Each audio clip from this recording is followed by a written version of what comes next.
Assalamualaikum warahmatullahi wabarakatuh. Jumpa lagi dengan saya ya teman-teman. Nah, saatnya sekarang saya ingin memberikan tutorial bagaimana caranya membuat media tanam untuk sayur mayur ya, segala jenis sayur mayur supaya bisa tumbuh dengan subur. Tapi berbagi tutorial kalau tanpa adanya sebuah bukti tentu akan membuat ragu buat siapapun yang mendengarnya. Nih lihat teman-teman ya, seperti ini kangkung yang saya tanam padahal hanya di media karung. Jadi sekarung ini harus dapat menghasilkan seikat, dan ini sudah terwujud ya. Tingginya lihat, kangkung ini sudah 1 jengkal lebih. Jadi usia panen kangkung ini teman-teman harus tahu kisaran dari 21 hari hingga 35 hari maksimal. Nggak boleh lebih dari itu ya, karena nanti gagangnya ini akan keras. Jadi dipanen di usia muda itu akan lebih bagus dan akan lebih segar ya. Nah, seperti itu. Kemudian saya akan memberikan sebuah tutorial sesuai dengan takarannya ya. Jadi pondasi utamanya adalah membuat media tanam itu tanah. Jadi kita harus pandai di dalam memilih tanah. Carilah tanah yang bertekstur tidak lengket ya. Jadi yang mawur seperti ini, sehingga nanti tanahnya ini mudah sekali untuk dirambati akar. Nah, takarannya adalah perbandingannya jika kita menggunakan tanahnya ini 3 ember, maka kita membutuhkan yang namanya abu. Nah, teman-teman dengar deh saran dari saya. Kalian kalau menanam di media yang terbatas seperti ini supaya bisa tumbuh subur, ini kalian perlu menggunakan abu. Boleh abu dari bekas bakaran limbah rumah tangga, boleh juga abu dari bakaran sekam ya, atau mungkin kalian ada abu yang lainnya. Nah, tujuan dari abu itu adalah supaya media tanam kita ini nanti banyak organiknya dan kemudian tidak mudah untuk kering, karena mengingat media tanam kita yang terbatas, supaya dia bisa tumbuh subur maka kita membutuhkan abu. Tapi kalau rekomendasi dari saya, abunya ya abu dari bakaran sekam gitu ya. Dan kemudian untuk hijau daun dan buah supaya tercipta sebuah kesegaran subur dari akar hingga pucuk daun, sesuai dengan risetnya dan saya sudah membuktikan sendiri. Jadi kotoran ternak mana yang lebih baik, yang cocok untuk umumnya tanaman. Jadi kotoran ternak ada sapi, kambing, ada entok ya. Terus kemudian ada ayam. Nah, ini yang paling bagus ini adalah kotoran ayam. Tapi ingat, kotoran ayam yang sudah stok lama ini akan menciptakan kesegaran pada tanaman sayuran kita ya, dari pucuk daun hingga ke akar-akarnya. Nah, takarannya kotoran ayam yang dicampur dengan abunya tadi kita jadikan satu, itu 1 ember saja. Jadi tanah 3 ember, abu yang dicampur dengan kotoran ternak ini 1 ember. Jadi 3 dibanding 1. Lalu kemudian kalau kalian ingin tanahnya ini gembur, kalian bisa menggunakan sekam ya. Ingat, kalian menggunakan sekam, tapi jangan sekam yang stok baru, karena ini mengandung suhu panas. Jadi kalian gunakan sekamnya ini yang sudah stok lama ya. Ini akan membuat tanaman kita ini bisa tumbuh subur. Nah, kalau saya boleh memilih antara abu dan juga sabut kelapa atau kokopit, ini jauh banget teman-teman prakteknya. Silahkan praktekkan sendiri ya. Daripada kalau membuat media tanam kalian membawa sekam mentah yang masih belum jadi gitu ya, artinya lebih baik kalian menggunakan menggunakan sabut kelapa atau menggunakan kokopit, karena jenis sabut kelapa ini tidak menciptakan hawa panas yang terlalu berlebih pada media tanam, sehingga media tanam kita ini akan tumbuh lebih subur jika dibanding dengan menggunakan sekam. Ini buktinya ya teman-teman ya. Tuh ya, ini saya menggunakan sabut kelapa ya, hasilnya seperti ini.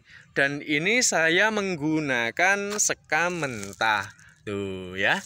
Jadi Kalian juga perbandingannya kalau kokopit ataupun sekam ataupun sabut kelapa, ini perbandingannya juga 1 ember. Jadi 3 tanah ya. Tadi kotoran ternak yang dicampur dengan abu, ini 1 ember, dan kemudian sekam ataupun kokopit ataupun sabut kelapanya 1 ember. Nah, ini akan dapat menciptakan kelembapan selalu. Tanahnya juga akan tetap selalu gembur ya, dengan adanya bahan-bahan yang sudah saya sebutkan. Nah, teman-teman juga ini sangat cocok juga untuk jenis kacang. Nah, ini kacang ini baru saya tanam, aduh cepat banget ini tumbuhnya ya, dan ini sudah sangat subur sekali. Nah, usia panen kacang ini dari 40, kacang panjang ini maksud saya, dari 40 hingga 50 hari. Jadi waktu yang tepat kalian juga kalau untuk kacang ini, jika wayahnya sudah panen, kalian segera panen, karena nanti kalau sampai ketinggalan maka akan segera menua. Ini teman-teman ya, di media galon seperti ini juga kita bisa berbudidaya tanaman sayur mayur. Padahal ini masih kecil seperti ini, sudah pembungaan dan ini malah sudah keluar buahnya. Penting untuk diketahui, sebaiknya teman-teman perhatikan di dalam memilih kualitas bibit ya.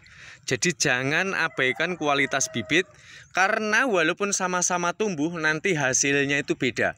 Jadi kalian cari bibit yang super, menurut kalian itu adalah super. Biasanya itu bibit-bibit yang premium itu ya, yang dijual premium itu nanti hasilnya lebih bagus. Lihat ini ya, ini pare ya. Ini juga pare. Jadi pare kalau di sini bilangnya pare ayam, pare yang pahit. Nah, ini tingkat kesuburannya bibit yang super dengan bibit yang asal-asalan itu berbeda banget. Jadi kalian harus pandai di dalam memilih bibit unggulnya. Nah, jadi buat teman-teman mungkin yang belum pernah praktek ya, bibit itu mungkin asal tumbuh mungkin dianggapnya sama saja, tapi secara prakteknya adalah berbeda. Dan untuk pare sendiri juga ini sudah mulai ya, ini sudah mulai ada buahnya di media galon. Jadi di media galon ini menurut saya dari total media tanamnya ini, asalkan tidak diganda ya, tanamannya tidak diganda seperti ini sudah pas banget. Jadi sudah ideal, sesuai dengan kebutuhannya, ini sudah akan sangat terpenuhi untuk media tanam kita. Jadi saya menganjurkan sekali lagi, betapa teramat sangat penting, maksimal ini ya, 1 wadah seperti ini, galon ataupun karung 2 saja. Tapi kalau saya merekomendasikan 1 wadah itu 1, supaya nanti akarnya ini tidak carut-marut, dia tidak berebut makanannya. Dan untuk timun ya, timun ini dia panen itu biasanya di usia 35 hari hingga 3 bulan kalian bisa panen. Dan bunganya banyak sekali ya, padahal di media karung. Dan ketika kalian mendapati bunganya ya, bunganya seperti ini pada jatuh, ada yang jatuh seperti ini, kalian jangan kaget, karena dia sudah mampu beradaptasi sesuai dengan kemampuan dari kesuburan media tanamnya. Dia sudah mampu beradaptasi sehingga yang tidak menjadi bakal buah maka bunganya akan menjatuhkan diri seperti ini. Ini lebih, maksud saya sebetulnya nanti kalau sudah jadi buah juga dia bunganya akan jatuh.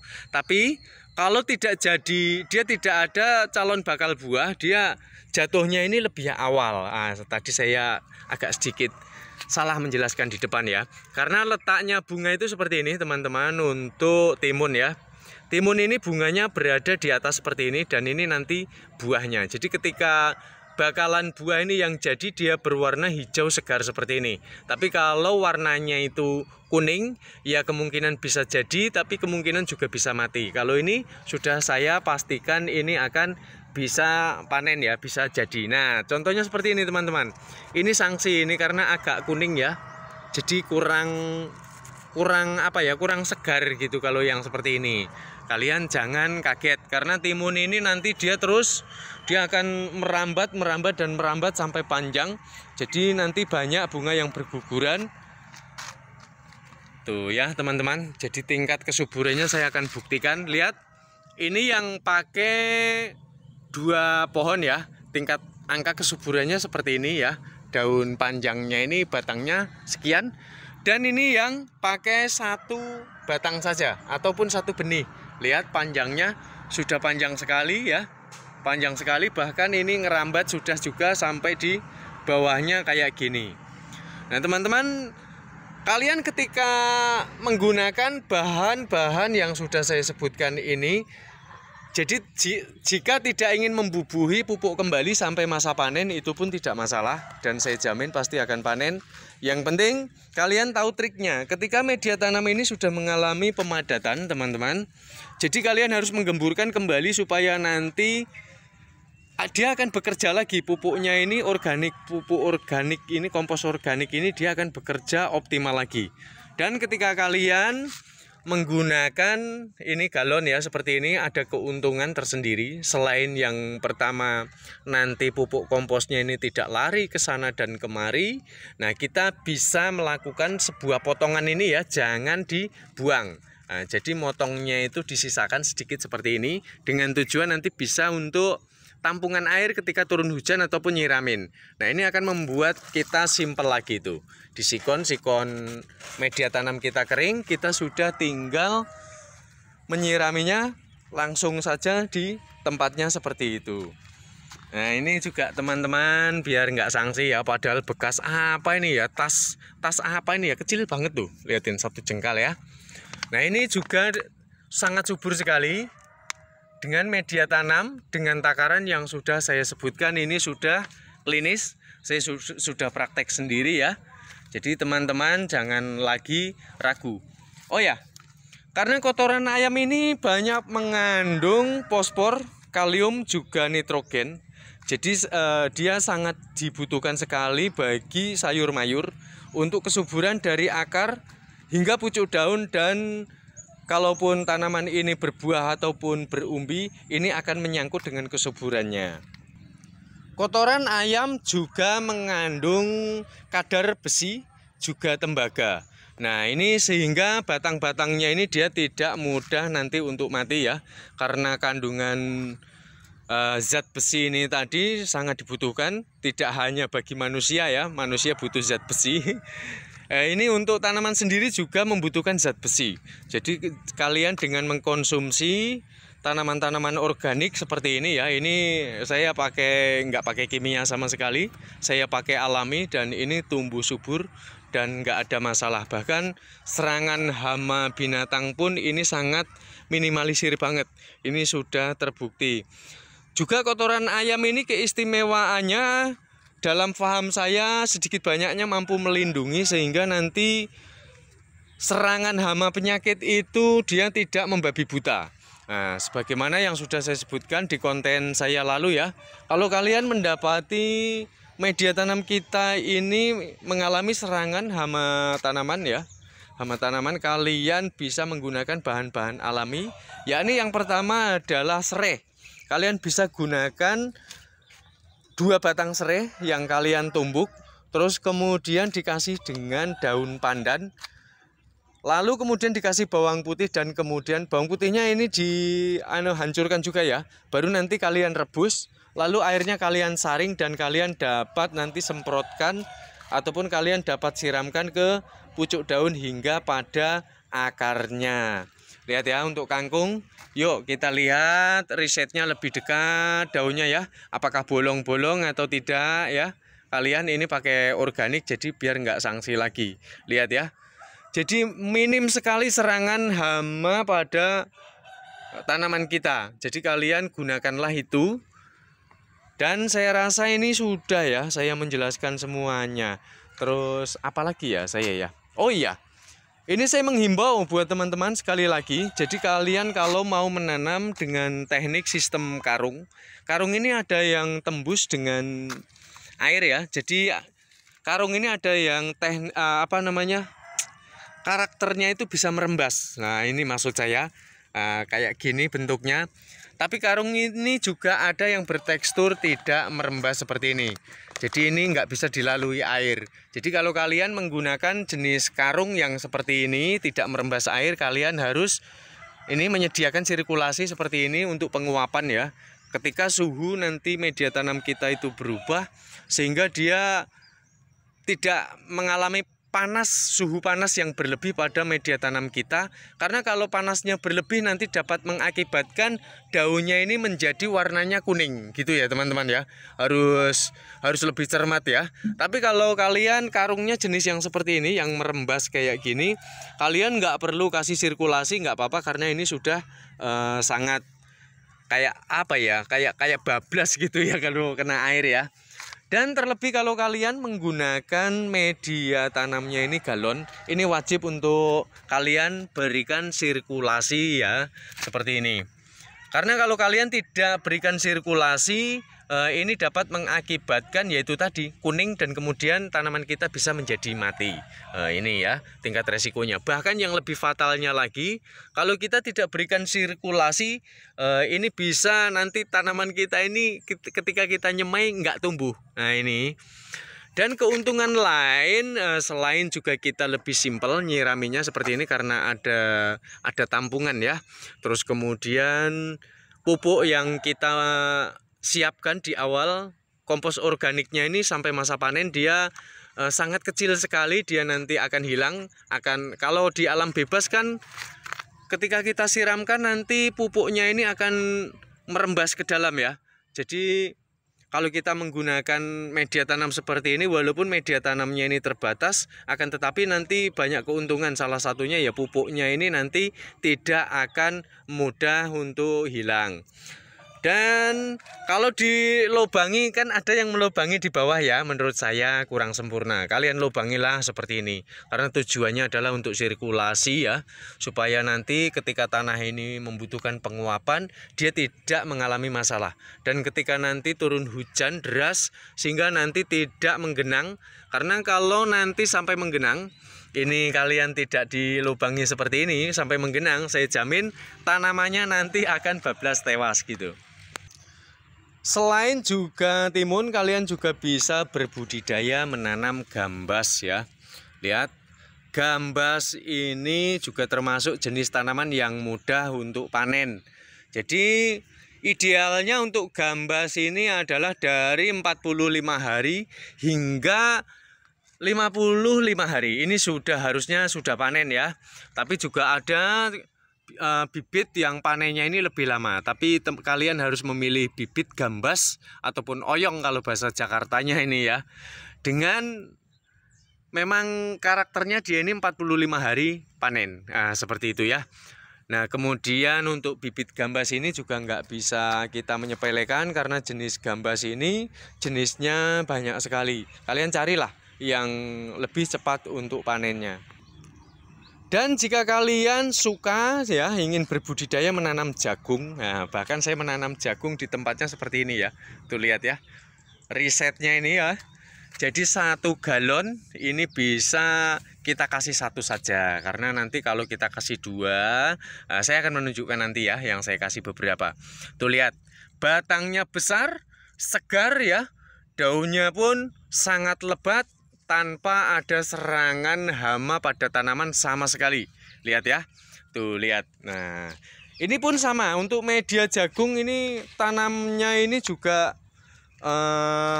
saya menggunakan kompos organik yang sudah saya sebutkan tadi. Nah ini salah satu contohnya, makanya saya merekomendasikan kalian 1 galon ini 1 saja ya. Jadi jangan sampai ditumpuk-tumpuk. Ini risetnya ya, kalian harus tahu. 1 galon ini saya berikan 5 biji ya, sehingga 5-5-nya ini tumbuh dan nanti dapat akibatnya itu pertumbuhannya ini dia akan berebut makanan. Dan risetnya pun dia akan bisa berbuah. Nih walaupun 5 ya, apalagi 1 ya, 5 aja berbuah. Ini sudah proses pembungaan teman-teman. Nah seperti ini.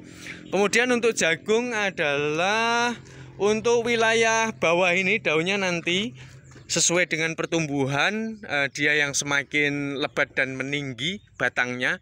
Untuk paling bawah ini nanti dia daunnya ini akan menguning kemudian, nah ini contohnya, menguning kemudian dia akan mengering seperti ini.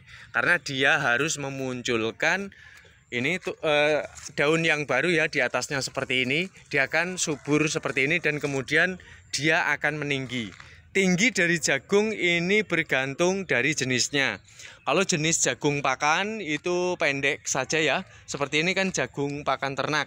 Kalau jagung manis ini saya menanam jagung manis ini. Jagung manis ini usianya kurang lebih sekitar ya 3 minggu lebih lah ini 3 minggu lebih. Dan kalau menanam satu tingkat kesegarannya risetnya ya kalian, makanya saya merekomendasikan kalau untuk menanam jagung lebih baik saya anjurkan per media tanam ini dikasih satu saja gitu ya. Nah baiklah teman-teman, semoga ini dapat menjadi perluasan ya untuk berbudidaya tanaman, dan semoga ini akan menjadi kemanfaatan bagi siapapun yang mendengar ataupun melihat tayangan video ini. Nah, yang saya ingin semoga channel ini dapat menjadi sumber inspiratif buat kalian-kalian sehingga nanti kita bisa melakukan berbudidaya tanaman ya yang memang sangat-sangat diperlukan bagi alam semesta. Nah, baiklah kita jumpa pada tutorial bermanfaat selanjutnya.